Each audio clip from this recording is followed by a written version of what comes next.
अश्वथ टिया के होठों को ध्यान से देख रहा था, जिसे आज सुबह ही उसने बेरहमी से काट डाला था। उसने अपने थंब से टिया के निचले होठ को टच किया। टिया के मुंह से एक आह निकली। अश्वथ ने तुरंत अपना अंगूठा हटा लिया। टिया उसे ही देख रही थी। वो मन में बोली, ये आदमी इतना अच्छा है या? तभी अश्वथ ने उसे किस कर लिया। टिया हैरान रह गई। वो इसके लिए बिल्कुल भी तैयार नहीं थी। उसे डर लग रहा था कि अब उसके लिप्स दोबारा चोट खाने वाले हैं। वो मन में बोली, शायद ये अब फिर से मेरे होठों को काटने वाले हैं।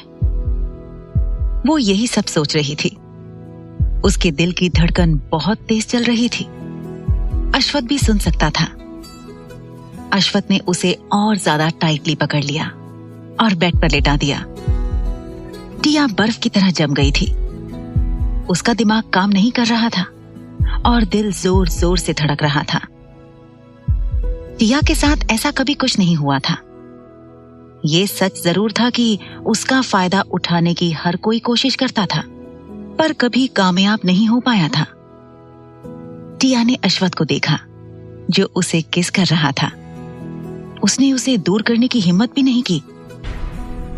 तभी धड़ाम से दरवाजा खुला। अभ्रम और सेल्वन बिना नॉक किए अंदर आ गए थे और अंदर का नजारा देखकर दोनों को अपनी भूल का एहसास हुआ। वो दोनों बहुत शर्मिंदा थे और हैरान भी।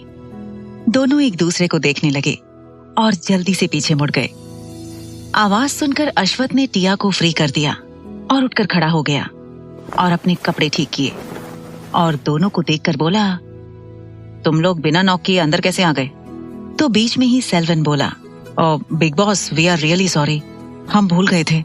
अगली बार से ऐसा नहीं होगा। आप नीचे नहीं आ रहे थे तो हम ऊपर आ गए। हम भूल गए थे कि अब आप अकेले नहीं रहते। Sorry big boss. तभी अभ्रम बोला, हमें पता नहीं था कि तुम इतने। बीच में ही अश्वथ बोला, चलो। पर अभ्रम ने उसे चिढ़ाते हुए कहा, चाहो तो कुछ देर और अच्छे से अपनी लिटिल वाइफ को बाय कर सकते हो। अभी बहुत टाइम है। अगर फ्लाइट लेट हो जाती है तो हम नेक्स्ट फ्लाइट से चले जाएंगे। तभी अश्वथ बोला, अपनी बकवास बंद करो, और अपना लगेज पकड़ा और बाहर निकल गया। दोनों भी उसके पीछे पीछे चले गए। टिया सदमे से बाहर आई। उसे ये सब सपना ही लग रहा था। वो अपने होठों को छूकर बोली, मतलब, और अपना सिर पीट लिया और उसके गाल ब्लश करने लगे। वो नहीं जानती थी कि उसके साथ ऐसा क्यों हो रहा है। वो अश्वथ के साथ खुद को सेफ फील करने लगी थी। उसे अश्वथ बुरा नहीं लगता था, ना ही उसकी हरकतें। टिया ब्लैंकेट से अपना चेहरा छुपाकर शर्माने लगी। फिर अचानक वो बोली, मैं अचानक ब्लश क्यों कर रही हूँ? वो मेरे ओनर हैं। उन्होंने मुझे 1 करोड़ देकर बचाया है। No Coca. कोका टिया का निकनेम था। उसकी माँ उसे प्यार से कोका कहती थी। वो सोचने लगी कि अश्वथ के छूने से नेगेटिव वाइब्स नहीं आते। भले ही उसे उससे डर लगता था, पर वो एक ही दिन में उसके साथ खुद को सेफ फील करने लगी थी। वो खुद से ही बोली, अव्यांश जब टच करता था तो बहुत अजीब लगता था। उसका मन करता था कि उसे थप्पड़ मार दे। इसी के चलते उसने कभी भी अव्यांश खन्ना को अपने आप को छूने भी नहीं दिया था।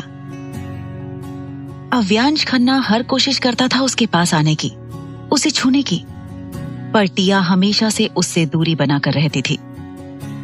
कॉलेज में सबको पता था कि वो अव्यांश खन्ना की गर्लफ्रेंड है, इसलिए जो लड़कियां अव्यांश को पसंद करती थीं, वो अक्सर टिया को परेशान करती थीं। हमेशा टिया को सब टॉलरेट करना पड़ता था। जब अव्यांश खन्ना ने उसके साथ ब्रेकअप किया और अपनी नई गर्लफ्रेंड के साथ रिलेशनशिप में आ गया, तब भी टिया को सब उसकी एक्स कहकर चिढ़ाते थे। टिया अश्वथ के बारे में सोचने लगी। अगर वो उस दिन नहीं आता तो पता नहीं वो लड़के उसके साथ क्या करते। अश्वथ उसके लिए मसीहा से कम नहीं था। वो सोच रही थी कि जरूर उसने पिछले जन्म में कुछ अच्छा काम किया होगा, जो उसको बचाने वाला अश्वथ आर्यन कम से कम उससे ठीक से मतलब अच्छा बिहेव करता था। वो थोड़ा खड़ूस टाइप का था, पर टिया को बाकी लोगों की तरह ट्रीट नहीं करता था, ना ही उसकी फैमिली और ना उसके लोग। वो ये सोचते सोचते सो गई। उसे पहली बार चैन की नींद आई। जैसा कि ओरियन ने उसे कहा था कि 3 बजे उठना है, वो करेक्ट टाइम पर उठी और बाथरूम में चली गई। ब्रश किया, फ्रेश हो गई और नहा कर आई। उसने स्लीवलेस इनर पहन लिया और नीचे काले रंग का ट्रैक पैंट और स्पोर्ट्स शूज पहन लिए और भागते हुए बाहर आई। आर्यन मैंशन का ग्राउंड बहुत बड़ा था। वहां की सारी लाइट जल रही थी। वहां पर ओरियन और आदित्य दोनों थे। आदित्य नाराज लग रहा था। टिया को आता देख आदित्य बोला, भाई ने मुझे भाभी का मेकओवर करने का काम दिया है, उन्हें ट्रेनिंग देने का नहीं, फिर मुझे क्यों बुलाया है? तभी ओरियन बोला, तुमने कल ठूस ठूस कर ब्रेकफास्ट और लंच फिर डिनर किया है। यंग मैडम अब रोज ब्रेकफास्ट, लंच और डिनर बनाएंगी। तुम तो खा खा कर मोटे हो जाओगे। उससे अच्छा है अभी से एक्सरसाइज करना स्टार्ट कर दो, बाद में पछताना नहीं होगा। चलो, यंग मैडम के साथ तुम भी ग्राउंड के 5 चक्कर लगा कर आओ। ये सुनकर आदित्य हैरान होकर उसे देखने लगा और बोला, हे भगवान, तुम सच में बहुत बुरे हो। मैंने ऐसा क्या कर दिया जो ऐसी सजा दे रहे हो? अब खाना पीना छोड़कर उपवास रखना शुरू कर दूं? तुम लोग क्या मुझे भूखे प्यासे मरने देना चाहते हो? ये गलत है। इस बात पर ओरियन बोला, नाटक मत करो और जाओ। यंग मैडम कब की चली गई? आदित्य ने देखा और बोला, मेरी प्यारी भाभी मुझे छोड़कर चली गई, ये तो गलत हुआ। और वो भी दौड़ते हुए गया। टिया 2 ही चक्कर लगाते लगाते बुरी तरह से हांफने लग गई थी। वो बड़ी मुश्किल से ओरियन के पास पहुंची और अपने घुटनों पर हाथ रखकर हांफने लगी। वही आदित्य भी पहुंच गया। उसकी भी हालत ऐसी ही थी। तभी ओरियन ने कहा, यंग मैडम, अगर आप 3 राउंड चक्कर नहीं लगाएंगे तो बिग बॉस आपको पनिश करेंगे। ये सुनते ही टिया के रोंगटे खड़े हो गए। वो फिर दौड़ने लगी। इस बार तो वो ऐसे दौड़ रही थी जैसे उसके पीछे उसे काटने के लिए पागल कुत्ता पड़ा हो। तभी आदित्य बोला, अगर मैं पूरा नहीं भी करूंगा तो मुझे कोई पनिशमेंट नहीं मिलने वाली। ओरियन उसे देखकर बोला, तुम्हारे लिए भी है। तुम्हारे लिए पनिशमेंट ये है कि तुम डाइटिंग करोगे। ये सुनते ही आदित्य के होश उड़ गए। खाना तो उसका फेवरेट था। खाने के लिए वो कुछ भी कर सकता था। वो भी सिर पर हाथ रखकर दौड़ने लगा। 5 राउंड पूरे होते होते तक दोनों लगभग बेहोश होने के कगार पर थे। दोनों को ओरियन ने पानी के बॉटल्स दिए। दोनों जल्दी जल्दी बोतल के ढक्कन खोलकर पानी पीने लगे। ओरियन ने कहा, इसके बाद बाकी एक्सरसाइज जिम में करनी है, जो घर के 3रे फ्लोर पर है। आदित्य और टिया दोनों बहुत नाराज थे। दोनों अश्वथ को पीटना चाहते थे। क्या करते? ओरियन के पीछे पीछे मरियल घोड़ों की तरह चलते हुए गए। टिया जिम को देखकर हैरान थी। ओरियन बोला, सबसे पहले हम वार्म अप करेंगे और उसके बाद क्या क्या करना है उसके नाम बताने लगा।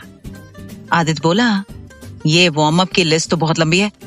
ये सिर्फ वार्म अप है तो एक्सरसाइज कितनी लंबी होगी? हे भगवान, मुझे इस धरती पर नहीं रहना। और ये कहकर वो फर्श पर लुढ़क गया। टिया भी इतने सारे नाम सुनकर लगभग बेहोश होने के कगार पर थी, पर उन्हें करना ही पड़ा। लास्ट तक तो दोनों आधे बेहोश हो ही गए थे। दोनों के दोनों और ओरियन पसीने से भीगे हुए थे। धीरे धीरे दिन बीतने लगे। सब टिया की रिस्पेक्ट करते थे, उसकी हेल्प भी करते थे। समय समय पर अश्वथ अपडेट लेता रहता था। आदित्य का आधा वजन कम हो गया था। टिया को ओरियन सेल्फ डिफेंस करना भी सिखा रहा था। दादाजी तो टिया को अपनी सगी पोती की तरह प्यार करते थे। टिया ने सबका दिल जीत लिया था। सबके साथ वो फ्रेंडली और कंफर्टेबल थी। आदित्य टिया का लगभग पूरा मेकओवर कर चुका था। वो अब मॉडर्न बन चुकी थी। पहले वो वेस्टर्न ड्रेस नहीं पहनती थी, पर अब पहनने लगी थी। इसी तरह 2 हफ्ते कब बीत गए पता ही नहीं चला। टिया का 1 किलो वजन बढ़ गया था। अश्वथ आज आने वाला था। जब ये बात टिया को पता चली तो वो हैरान रह गई।